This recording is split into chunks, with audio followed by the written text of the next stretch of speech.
Hello, my name is Jonathan Moore, the lead game designer. My name is Megan Slade, the lead artist. And welcome back to the podcast for Eagle Pig Productions.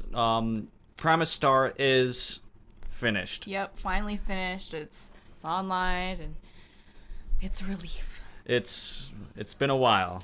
And technically, I've been working on it for 5 years. yeah, we've been working on it a long time. Natalie won't be joining us today because we're going to be talking about our next coming project, Feline Frontier, and she doesn't really know anything about it, and she hasn't worked on it. Yeah, she was kind of brought in very recently to the Yeah. project.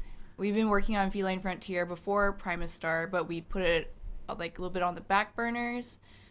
It was mainly because we saw Primus Star was getting more traction than Yeah. Feline Frontier at the time. And it just made more logical sense to go for Primus Star before Feline Frontier. Yeah. And today we're going to be actually talking about the inspiration for Feline Frontier. And the main inspiration was the moon landing back in 1960s. Yep. And it was mainly the inspiration was what could have went wrong during the moon landing. The people getting lost on the moon. Yeah. And alien life on the moon, I guess. I mean, yeah, there is alien life on the moon, but I don't think that they were really thinking that alien life was going to be on the moon back in the 1960s. Yeah. That would be kind of weird if there was, though. But that was the original inspiration. The games that inspired it, however, there were several. Wasn't there some artwork that also inspired it? Yes, technically, one day whenever I was going through Google Images, just looking at random things, I did actually see a picture of a cat in a spacesuit, and I just randomly thought, oh, you know what, that looks pretty cool. I like the design of this cat and everything. So I saved the image for some reason, and then later on I learned more about the moon landing, and for some reason something just struck in my head. It's like, oh yeah, there was that one picture of a cat. What if we actually got a cat astronaut and put them in the place of the people that went to the moon? And later on I actually figured out that cat was Cookie Cat. Cookie Cat from Steven Universe. So that was kind of weird whenever I Yeah. found that out. But ideas come from strange places. But the games, like I was saying, there are many of them. There's Super Metroid, Pikmin, Mega Man, Jet Force Gemini. That was a classic. I don't think Megan's ever played. I've never played. I don't think I ever played a Metroid game either. Yeah. I barely. You've played, watched me play some Metroid Yeah. before, though. I barely played Mega Man either. I played a little bit of Pikmin. Yeah, you get angry with Pikmin, though. Yeah. You played a little bit of Mega Man, right? Yeah. No, none of the classic ones though. I played Mega Man X, was it? X and Legends. Yeah. Okay then. Yeah, we're talking about the really classic Mega Man. Like the first one. Yeah, the first or second one. Super Metroid, though, I had to play through that game over and over and over again. I still look at plays of the game on YouTube just to see the different mechanics. Just, how far do they jump up? Like, how do they hit things? How does the collision work in that game? And it's just a constant inspiration is your Metroid. The sound design is also, I just take a whole bunch of stuff from the different games to figure out how they made the sound work, how they made the music work, and how they had different feelings for each area. That actually, Jet Force Gemini was a big inspiration for that. One of your inspirations was actually from a song. Major Tom. That's right. David Bowie's Major Tom. One of the Space Oddity. Yeah, that was one of the things that inspired the game, and also the main character. Yes, Major Tom. Yeah, he's a tomcat, obviously. In fact, two of the cats are actually inspired from two of our cats. Yeah, what was it? Callie and Lala? Callie and Lala, yeah. And two other cats are actually inspired from the game To the Moon. That's a indie game. I don't think very many people know about it. Probably not. But it's really sad. It is really sad. Very good, though. A phenomenal game. The other cats, though, aren't really inspired by anything. Yeah, anything. Except for maybe George, maybe. He's kind of inspired by Rocky Balboa. Kind of. Kind of. I don't know if I would really jump to say that he is definitely inspired, but kind of. He's more of just inspired by all kinds of boxers. Just any kind of boxer. Is he the one without the tail? Yeah, he's the short tail.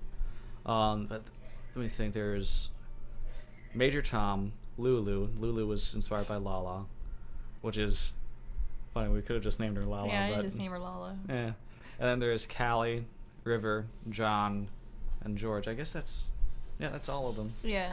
There's only 6 playable characters in the game that you can switch out in between throughout the game. Each of them has a different class, right? Well, they have a class. Yeah. Is kind of pushing job. It. Yeah, it's a different. They have different occupation. Like Major Tom is, of course, the captain. George is a soldier. Lulu is a cartographer. Callie is a Was she the botanist or something? biologist. Biologist, okay. Yeah. John is the engineer, and River is the astrophysicist. Okay. I remember that. Because, I mean, if you're going into space, you gotta have everyone there ready. Did you actually research any of those jobs before giving them to the characters? No. No. No. I know, like, kind of what they do, though. I mean, I have faith in my own knowledge. Did you actually look at any of the astronauts and see if they had those positions? No, actually, I was focused on Pikmin with that. Oh, Yeah. so you relied on Pikmin's character roles. Yes. Yes. Mainly Pikmin 3. 3. Yeah. Yeah. Because Pikmin 2 and Pikmin 1, Pikmin 1 you only had One Oliver, character, yeah. and he was basically everything. He was the engineer, he was the biologist, yeah. captain, all that. Pikmin 2, Louis was nothing. I still think that Louis he was there. But in Pikmin 3, you actually had the 3 people with different roles. There was the biologist, there was the captain, and there was the engineer. So I just went off of that and added a few extra roles: astrophysicist, cartographer, things like that. Speaking of, I guess not really speaking of, but your inspiration for the title screen. So when I first thought of the title screen, because I didn't really know much about the games that Jonathan had told me other than like Mega Man. I'm just like, oh man, fast action, sort of shooty stuff. And I was thinking shooty stuff. Yeah, I was thinking of like some kind of arcade game where in it they're trying to grab your attention with like all this fast movement on the screen. And it's like the name is in like chrome or something, and it's like metal, and it like slams onto the background, and then you have this announcer voice like yell the name or whatever. So that's what I was thinking of originally. And then Jonathan showed me the intro song, and it did not match with what I had at all. And it's very sad. Yes, it's very sad, it's but also wondrous. Yeah, it makes you like it gives you a sense of wonder, and so I had to rethink what the title screen was going to look like. And then we watched this anime together, and the anime wasn't that good. It was some kind of movie, and it wasn't that good. I can't even remember what it was. I barely remember what it's about. All I remember was at the end they had these beautiful sky backgrounds, like these beautiful starry skies. You could see like the kind of galaxy stuff going on in the background, and it left a big impression on me. And so that's when I decided, I'm gonna try to give this beautiful sky background, and then just have the silhouettes of the cats just looking up at the sky, and like this sense of almost dread, but at the same time beauty. That's what I was going with. And if you're a $3 patron, then you've already seen that background as a digital poster, actually. But whenever I first saw that title screen coupled with the music, I was just like, this is amazing. Yeah, it was a great feeling to see him together with the music. It was beautiful. So one of these days we'll have to actually release the title screen song for patrons. I don't know how we would do that though, because there's no actual way for Patreon to put up music. You have to go through another. We probably just like put the background with music on YouTube. True. It'll come. Don't worry. Some more inspiration that we worked with. I know that the moon landing. Funnily enough, in the design document, I actually had a quote. It was you miss 100% of the shots you don't take. I still don't know why I had that quote in there because it doesn't make any sense. I guess I really had it in there just because, well, if you don't go to the moon, then I mean you're gonna miss the shot of going to the moon. I guess. I don't really know. Okay, I guess. I do know that I did take a lot of inspiration, though, like I said, from the moon landing, the things that could have gone wrong, especially the speech that was going to be read. Oh, yeah. Yeah, the whole speech about whenever we look up tonight, we will no longer see just stars of our heroes, we will see heroes in the flesh. Mm-hmm. But that speech, whenever I heard everything about what could have gone wrong with the moon landing, I just thought, I don't know why I didn't learn this in school or anything. Yeah. Why am I learning this now? And I just thought it should be, taught. Why not make it into a game? Yeah. I mean, add cats. Yeah. Cats make everything better. Mm-hmm. So, I think we should talk about the art inspiration. When I first started doing this, I had no experience with pixel art. I referenced Mega Man, the old Mega Man. I remember that you were so upset. I was very frustrated because I wanted to add a lot of detail. And later, when I took my animation classes, I learned that adding a lot of detail is not a good thing when it comes to animating. Yeah. So I'm kind of glad that I'm looking back, I'm glad I designed these characters not have so much detail. But yes, I referenced Mega Man a lot because I don't know. I even got the sprite sheet for Mega Man and Super Metroid, and I gave them to you just so that you could reference that and see where everything is.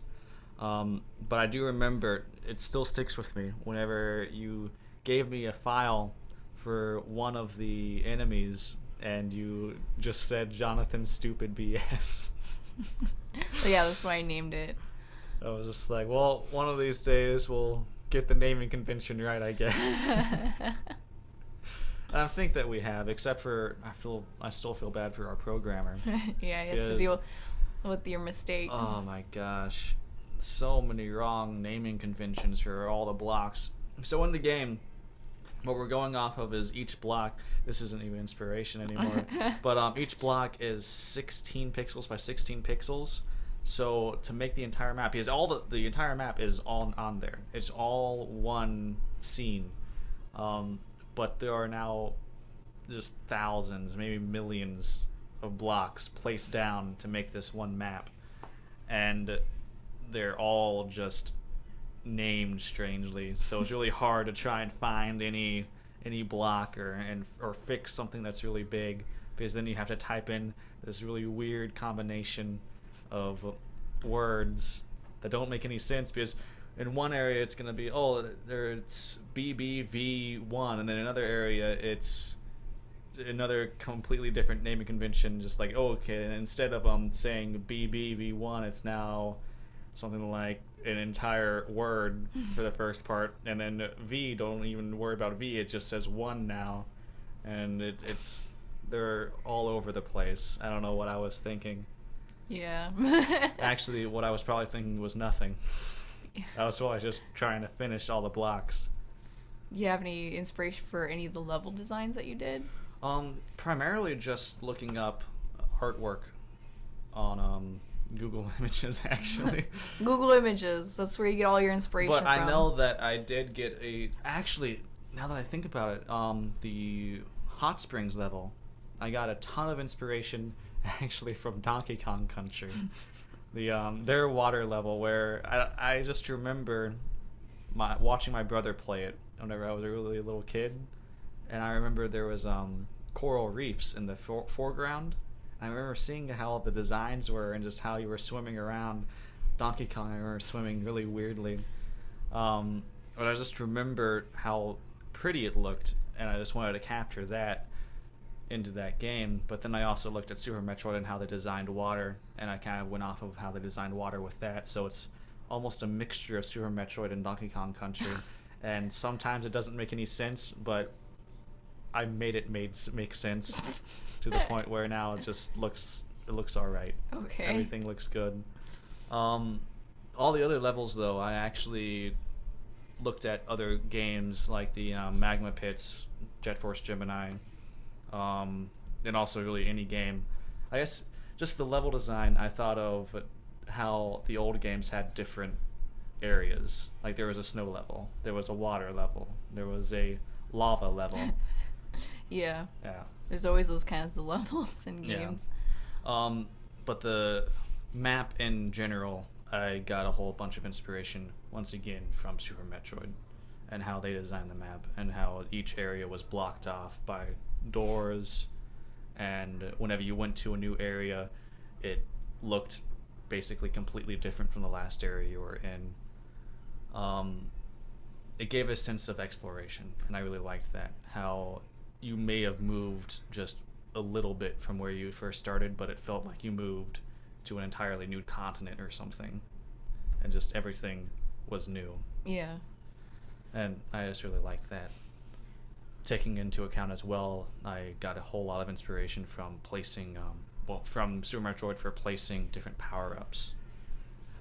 In fact, one thing that I got a lot of inspiration from was Mario and how it taught you how to play the game without actually teaching you. Yeah. I'm talking about the first Mario. Mega Man did that too. Yeah. The first Mega Man, because the old games, they didn't really have instructions on how to play. They just kind of put you there and then they try to make you move forward and just do things. The only thing that I changed that with a little bit was whenever I was watching Super Metroid and playing Super Metroid, I noticed that whenever you picked up power-ups, it did give you just like, okay, you press this button in order to use this, because it's something new for the game. So anytime you pick up a power-up, it's going to tell you how to use it, of course. Yeah. So that is one thing that I picked up from Super Metroid as well, to incorporate back into a, I guess, teach yourself kind of scenario. Yeah. No tutorials or anything. I hate tutorials. Yeah, I know our game design class taught us how tutorials are kind of important because you want to look at players as if they've never played the game before. No biases. No or biases. anything. But it is... Personally, I feel like it's so annoying when I get into a game and they tell me how to move. I'm like, well, no, duh, how to move. I just use the joystick or whatever it is. It is my humble opinion that if you really don't know how to move, you have a controller in your hand, you should just start pressing buttons, and then eventually you'll find something to where you can move. Yeah, I agree with that, especially with controllers. Since there's not as many buttons on them, you should probably press all the buttons and try to figure it out. Yeah. But that's what we've learned in our game design courses, and I personally think that's the way to go, is just no tutorial. Don't try and handhold anyone. Mm-hmm. I mean, the players should be considered as they're smart. They have to be smart. Yeah. I mean, they bought our game. Clearly, they're smart. Well, I can see for like more advanced players for certain games, especially like first-person shooters, why tutorials are frustrating. But I know there's that, like, this is getting off topic. I know there's that thing where it's like people have never played a video game before, pick up a first-person shooter, and their character's just staring up in the air and like they're running around and they don't know how to do something. My mom. Those are more complicated. This one's a side scroller though, so you're not in control of the camera. I feel like a lot of people who don't play games don't know how to really use the camera very well. I remember my mom struggling too with some games. My dad, whenever he was playing, I remember Alice Madness Returns, he had trouble with the third-person camera, and he kept on falling off ledges and dying. And I kept on having to help him through platforming areas in that game. Again, this is a side-scrolling game, so you don't have to deal with that. All you have to worry about is moving and shooting, right? Yeah. Yeah. Just the jump shoot man. Jump shoot man. If you ever played Mega Man, then you should be fine. Have you ever played any game like that? Mega Man, Super Metroid. It's basically just like a Mario game, but with an extra step of shooting. I mean, just freaking fire flower. Just pew pew. Well, the fire flower, it bounces on the ground, so I mean you gotta take into account that. Oh, I've never played Mario, so I just... Wait. You've never played Mario? No. Okay, this is off topic now. No. We have to talk about this. What do you mean you've never played Mario? I never played Mario. You've never played the original Mario? No. What was the first Mario you played? Um, I don't know. You don't know. Probably some party game with you. Super Mario Party? I don't know. That was the first Mario game you've ever played? I don't know. First game I played with Mario, and it was Super Smash Brothers Melee. Jonathan's just died inside a little bit. I thought that you've played Mario before. No. We have Super Mario World. Yeah, I played Super Mario World with you, but I think the first one I played was like a Mario Party game. Did you play Super Mario World with me? I'm pretty sure I did. It's the 2D one. Oh, I don't think so. Yeah, no, I don't think so either. Super Mario World is the 2D one where they introduce Yoshi. Not for the first time, I don't think. No, I've never played that one. Anyway, stop shaking your head at me. Anyway, we need to get back on topic. All right. Never played Super Mario before. The first time. I don't know what else to talk about with this. We can talk about the art inspiration for me, which was basically all your stuff, because I didn't really. The only art inspiration I did and had was with the title screen. Everything else Jonathan had in that like art Bible. The art Bible, like the amount of space it takes up, like to send it. Looking at it compared to the design document, the art Bible had a whole lot less pages than the design document, but it just the amount of stuff that you had to transfer over because of all the pictures that were in it. Yeah, it's because of all the pictures. Just tons of pictures. But a lot of the enemies, they are just based off real life animals, like octopuses, octopi. There we go. Jeez. Anglerfish. Anglerfish. There we go. I wanted to call them lurkerfish. There's like the sea anemone things. Yeah, sea anemone. The sea urchins. Sea urchin. Jellyfish. I'm trying to. I can't remember what those things are called. The cuttlefish. Cuttlefish. Cuttlefish. Yeah. Those are the I guess main enemies. The sea cucumbers. Sea cucumbers. Yeah, those ones. Those ones are in Primus Star. I mean, so are the anglerfish, ones. and Yeah. so are the cuttlefish ones. Yeah.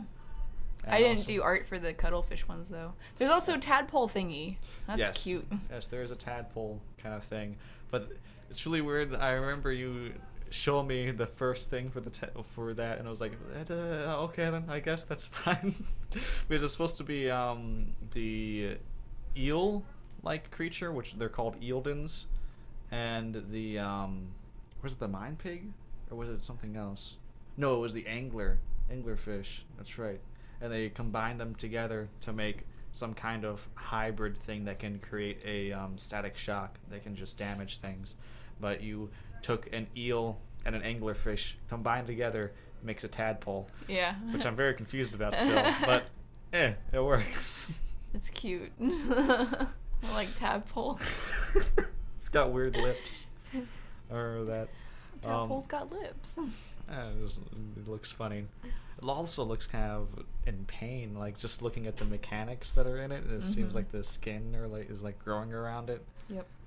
I like that artwork in Primus Star. It's nice. Yeah. I like also the powers in Primus Star that it has. But this is Feline Frontier, not Primus Star. What inspired you to make it fish aliens? Cats. So I also remember talking to you about aliens, and whenever I brought up aliens, you instantly went on a rant saying you hate how all aliens are always just these weird insect creatures, or they're slimy or scaly. yeah, slimy or scaly, anything like that, which I guess fish are still scaly, in fact. And slimy. some are slimy, like eels. Yeah. They are slippery. But I went with fish after you talked to me about that. I really don't know why, because I mean you still said that slimy and scaly, you hated that. I just don't like how common it is for a lot of aliens to be like that. Well, actually, I do know why I went with the fish still. Like I said, cats. It makes perfect sense. They could have been birds. No, they couldn't have, because then whenever you killed them, what is there bird oil? That's not a thing. There's fish oil though. You get the oil off their feathers.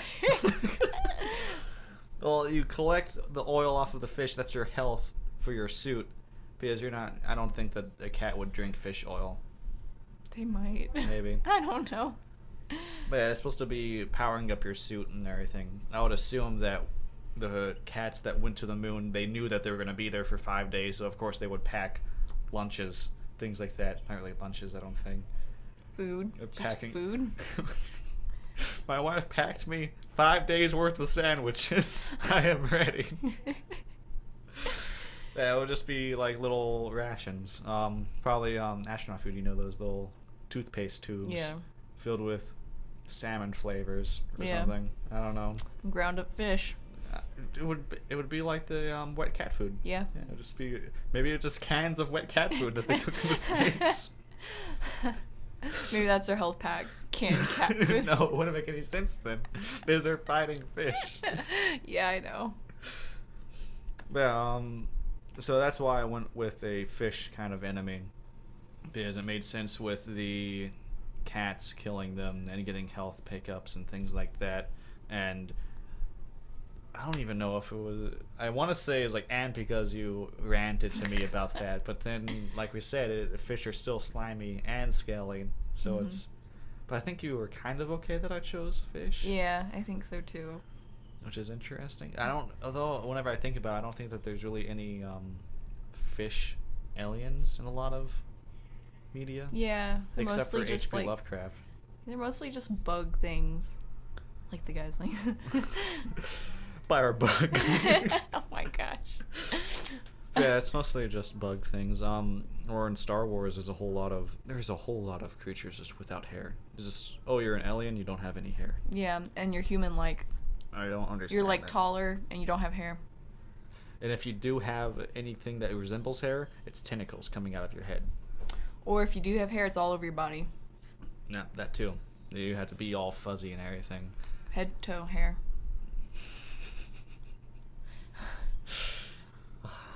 You have so many opinions.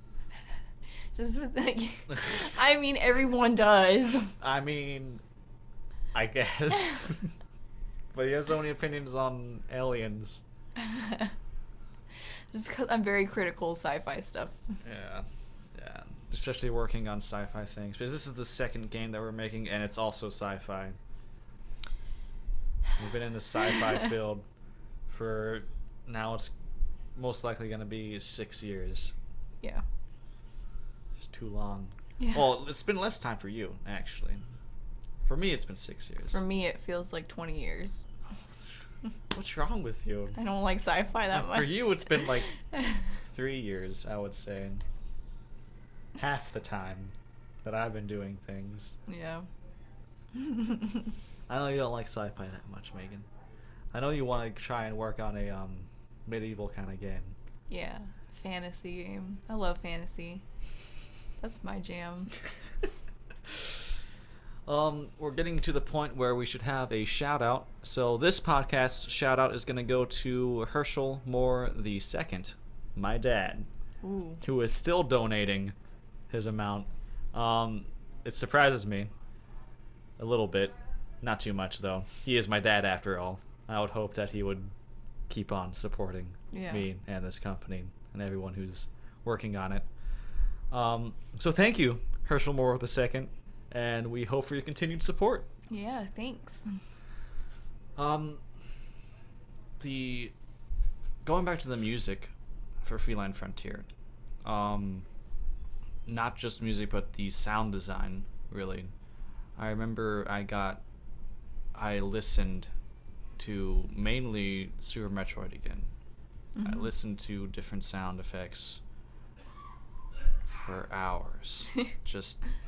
And it's really weird because you're just listening to different sound effects. Sometimes I would even close my eyes, not even looking at what was going on screen, and just listen to the sound effect and try and figure out what the sound effect was, and just trying to figure out how to make it. Then I went and I started to make it, and I don't think did that well. I remember actually there is one sound effect that is used basically three different times for three different things. What was that? Was that like the punching noise? Yeah, well, I mean, it's punching. It's the, not ramming. Ramming, I actually use a different sound effect. Punching, taking damage, I think. and the I can't. Was it slam? I think it's punching, slam, and maybe it wasn't taking damage because I made sure that it wasn't a sound effect that would be used in the same area because I didn't want to get punched and then have the same sound effect go off again, then have another same sound effect go off again. It would make no sense. Probably need to change the damage sound then. Yeah, I don't think it was damage though. That's the thing. I think damage was different because damage is technically not even a sound effect. That's just because punching would be a type of damage. Yeah. And then there's the slam, ram. Thank you, ma'am. And there's a whole bunch of sound effects. But that one sound effect, it annoyed me because I would listen to it constantly, and then one day I figured out, oh, these are all the same. And I feel like I need to go back and I need to change it maybe, or maybe have someone else change it. Yeah, maybe our sound guy can help you with that.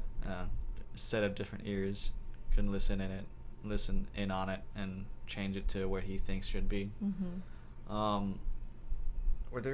Was there any inspiration for the color scheme? Well, with Major Tom, I kind of went with like regular. I think you had a color scheme planned out for all the characters, Yeah, but I Major remember. Tom is basically like a typical astronaut with the white kind of suit thing. Yeah, I changed for each cat, depending on the occupation, I changed the color of their suit.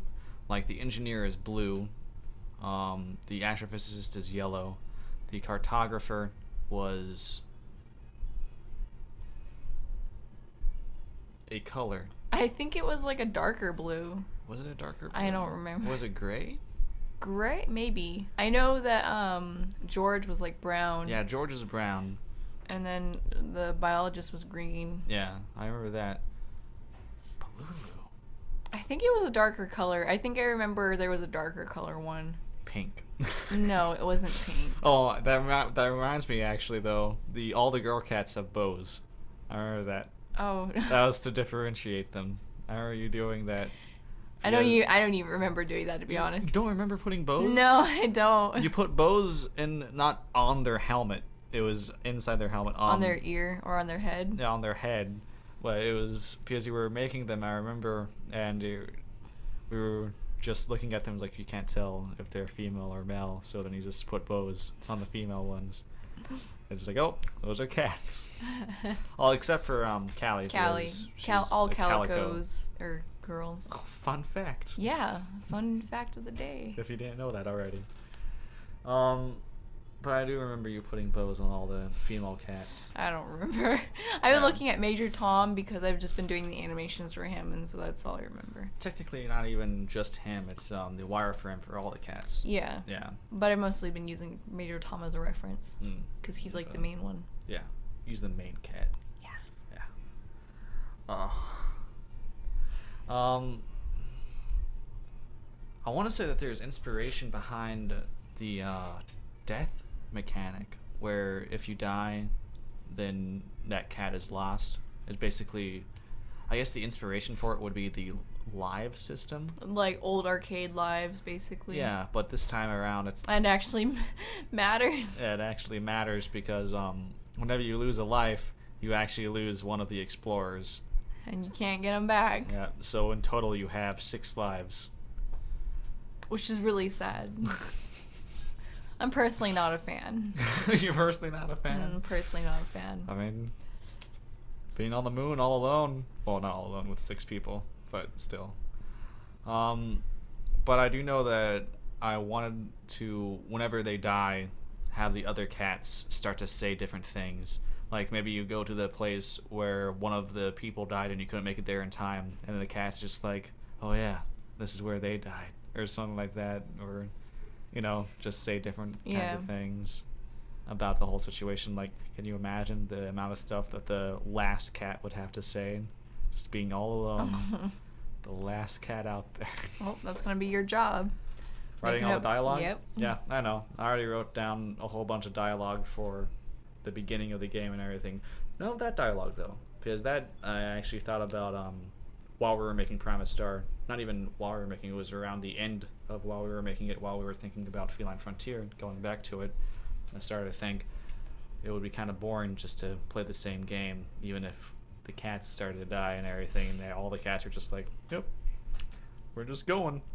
I mean, I wanted to make it more realistic where, of course, you're going to be talking about it. Even if there's no one else, you're going to try and cope with it. Yeah. I mean, just thinking about it realistically. One thing that I've been excited about, which is kind of a weird thing to be excited about, is doing backgrounds. Ever since I did the background for the title screen, I've actually been excited to get back into doing pixel art background. And the first ones that I did, Jonathan had actually done. So I guess that was the inspiration, was basically just tracing over his horrible backgrounds. Yeah, and then making him like way better. In fact, if you are I think a $1 patron, you've already seen one of the backgrounds that I made, the surface background. Oh my gosh. Was that the concept art for the month? Yeah, it was the concept art of the month. And it was rightly so the concept art. Can you believe that for a little while there, that was going to be the actual background? Now it's not. Now it's better. Thankfully, now it's better. Just thinking about it back then, I mean, it was just like, that's the best we can do. This is it. Yeah. Well, I guess after working on Primus Star, we've improved our skills a whole lot. Well, I don't think you've improved your art skills. Well, no, not art skills. Yeah, that's what I'm saying. I did not improve my art skills. I thought you just said, yeah, I haven't improved my skills, like in total. You're about to be sued. Excuse me? You're fired. Oh. Good luck replacing me. Yeah, I know. I can't really do that. But then I did the lava pits background. That one was a speed paint that we uploaded. Oh, it was beautiful too. Yeah, and I just looked at volcano stuff online. One thing was, I was using Jonathan's old files as a reference, and he made those files so big, and so I really wanted a pixel looking background. Just like I really wanted. I mean, you still like messed with. I'm about to get there. Okay. So I really wanted a pixel background, and after the speed paint and that had uploaded, and I was sitting there thinking about how much I wanted a pixel art background and wanted to make it look more like the title screen. So I went back and messed around with the there's a pixelate option in Photoshop, and it's crystallized. Yeah, I used the crystallize option. So I did that on the background so it looks more pixely, because I really want it to look more pixely. Pixely. Yeah. It looks better like that. Now it actually fits with the foreground objects and things like that. I'm gonna have to do that with some of the other backgrounds I did, like those other two, which was the surface, which I already kind of did with the surface, and then the wasteland. Yeah, I remember seeing you would do with this, the wasteland. That's right. I forgot you had done the wasteland as well. Mm-hmm. Another one that I had done that looked terrible. So I first just basically traced over Jonathan's old pictures and for the backgrounds, and I made them better, and then I was like, all right, now what? And then I did the lava pits, and I was sitting there thinking, like, how do I draw a lava pit? And at first I was thinking about making it like basically how I did the surface and the wasteland, and I kind of didn't like that, but it was going to be like an open sky, and I was going to do another space sky, and then like volcanoes kind of, coming up from the bottom. That's why you asked me if it was underground. Yeah, and there's going to be like pools of lava and stuff like that. And then I went through the art Bible, and I noticed that it was mostly underground, and I was like, oh, cool. And so it's an underground kind of cave now. Yeah, which would make a whole lot more sense. Yeah. Because it would be kind of weird if you're going underground, then all of a sudden you can see the sky. There's a sky. Who knows? Maybe under. there's like an earthquake, and there's a crack, and you're looking up, and you can see through the crack. I don't know. That's actually one of the areas in the game. It's not underground. Well, it is technically underground, but there is an area where you're inside of a mountain area, and you can look out and see the planet off in the distance. That's actually tied to one of the endings for the game, where you don't escape if there's only one cat left. and you don't escape. Mr. Spoily over here. I'm sorry. And spoiling some of these endings. I mean, not really spoiling. I'm just saying that area is tied to that ending. I just think we shouldn't talk about the ending. All right, fine. Then we won't talk about the endings. There are several endings, though. I guess not really several. Technically 3. Maybe 4. There's several endings. Okay, then. There are endings. The game will end. Yeah. I remember I actually did the magma pit background, and it was just a block basically that you would put down in the area, and it would just kind of move along with the camera. And it was for every area except for the surface and the wasteland. It was for every area, and they all looked kind of bland, would you say? Yeah. I was really confused when I saw that. I was looking through the art files and I saw that. I'm like, what is this for? What is this block of tiles? What is this for? And he explained it to me, and I kind of understood that. I was like, all right, I'm just going to make a background. That's basically what happened. Yeah. It was... So I had one that was small, medium, and large, and they were supposed to be fit into each room depending on what the size of the room was. Mm-hmm. And it would just move around based off of the size of the room and based off of what the background was. And Megan just took that and she made one background that was for every room. Yeah. I was really confused about why there's just blocks of tiles, and I was just like... Made it a whole lot easier. For me, anyways. I wasn't an artist, so... Yeah. Now it looks pretty. Yeah. What I just did, I just took the same kind of concept that I was doing with the 16 by 16 blocks that you would be walking on and doing all that other stuff on, and I just put it onto backgrounds. The blocks that you walk on and everything, I think look good though. Yeah, those ones look good. I like those blocks. But as a background, they wouldn't work. Yeah, no. I think they look okay because each one was small, just 16 by 16 pixels, so I just had to worry about a very small kind of location in it. And no detail, basically. Nah, not really any detail. I did a little bit of shading with some, depending on the block. But I just had to make sure that each block can, I guess, I don't know what the word is. It's seamless. Whenever you place it down, it doesn't really like change what it looks like or anything. So I just had to make sure that was working. The surface I had the hardest time on with those blocks because there's technically 2, not 3, 2 different colors of the blocks, and it's very hard to make that seamless because one block has one color and the other block is another color, and if you put those blocks together, it looks kind of weird. Yeah. So I had to make sure that it looked all right by making it a kind of mesh kind of pattern going on, not a natural looking mesh, but just like it's a noisy mesh, I guess you could say, because I know that that's actually a term for 3D modeling, is adding noise to a mesh. All right, that. I don't remember what that does. It makes it so that it basically takes parts of the 3D model and either pushes it in or pushes it out, and you just add noise to it. It's like a white noise kind of thing. You know how the black and white pixels on the screen, they go... Yeah, you can edit it so that it puts it onto a mesh. Black pushes it in, white pushes it out. Yeah. Anyways. The other thing we haven't really talked about is UI, or like the effects. I'm kind of excited to do the effects. We haven't gotten there yet. The effects were inspired mainly from Mega Man and Super Metroid. Mega Man, actually, I had a lot of inspiration from the charge shot.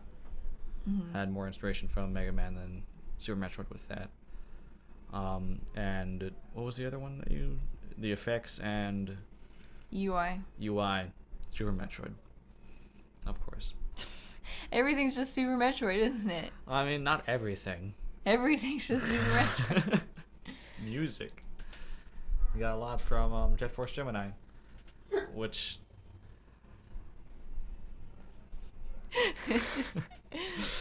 Like you said, you've never played Jet Force Gemini. I don't know if you really want to talk about Jet Force Gemini. No. Yeah, we're not really talking about Jet Force Gemini. But I'm kind of excited to get the effects because I've looked at like beams and like other things online, and I'm just like for pixel art anyway, I'm just like, those look cool, and so I'm kind of excited to try that out. For like the energy beam. Yeah, things the like energy beam.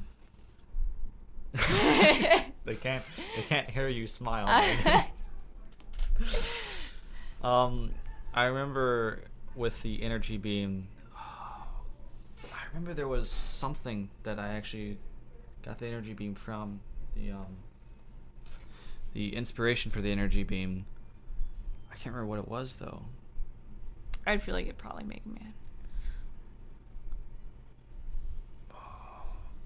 You know, it may have been Mega Man actually. May have been I can't even remember that enemy's name, his level. It was inspired by something though.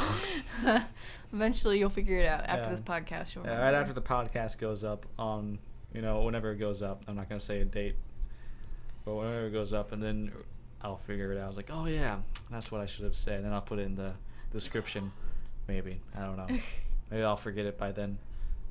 But I'm also excited to do some other, we talked about doing some background creatures, right?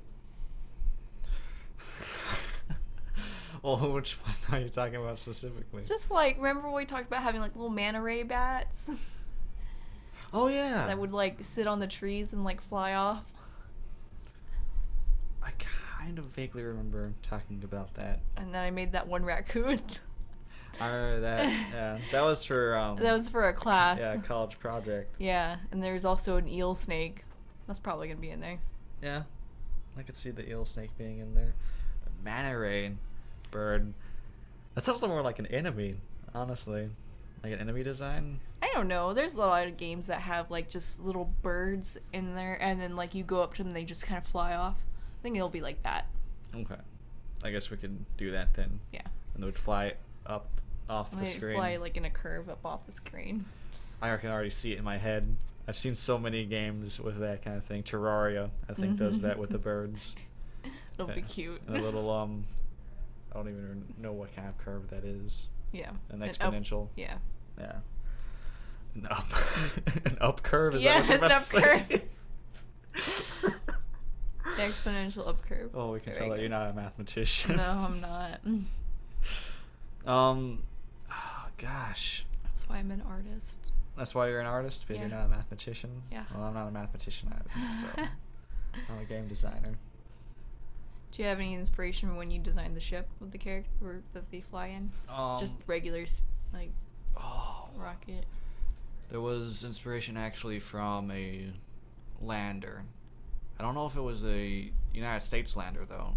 I think it was actually a Russian lander. In fact, funnily enough, the spacesuits that I was getting from, I realized were mostly Russian spacesuits. Oh, really? They were designing off of, yeah. So Why?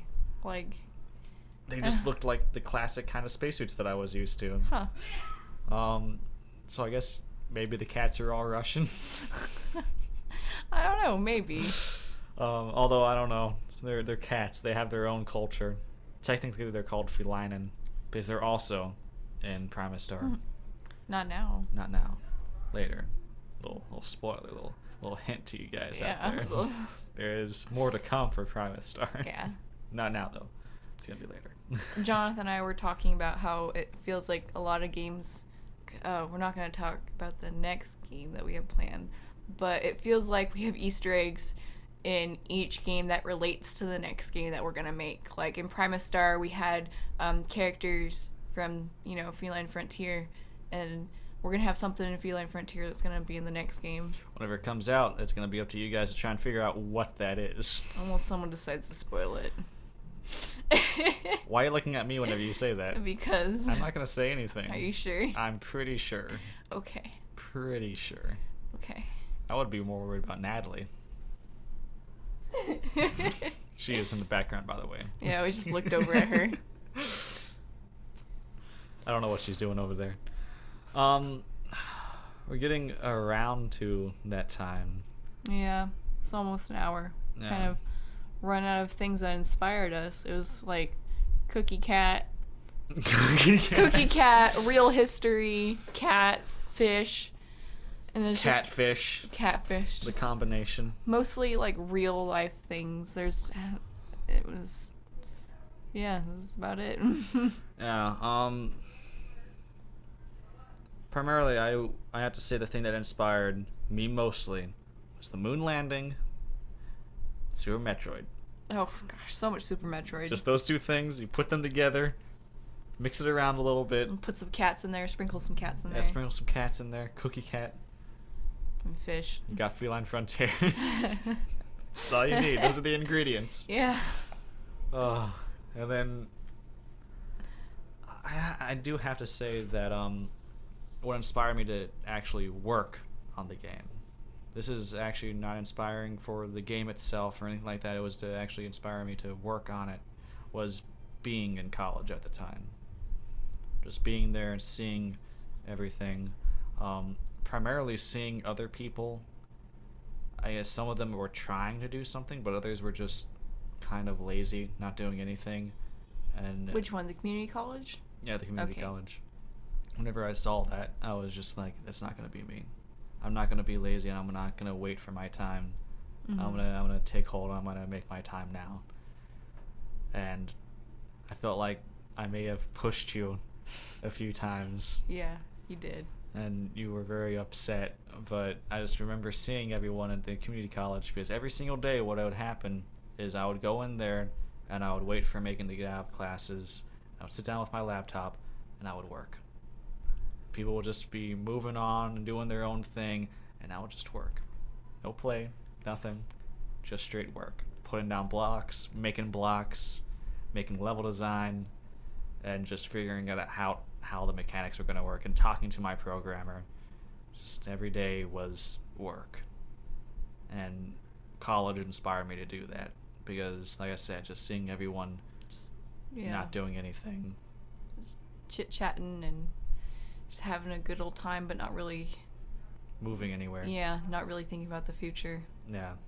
And it's just like college, that's the place to do it. Yeah. College is the place to actually work for your future. Yeah. Whereas high school is the place to, I guess, work for college. It's a place to goof off, that's for sure. Yeah. High school is childish, as Ferris Bueller would say. But I guess that's enough for this podcast. What do you think? Yeah, I think we're good. All right. Well, I have been Jonathan Moore, the lead game designer. I'm Megan Slade, the lead artist. Thank you very much for, I guess, listening to this podcast. Yep. And we'll see you next month. Bye. Bye.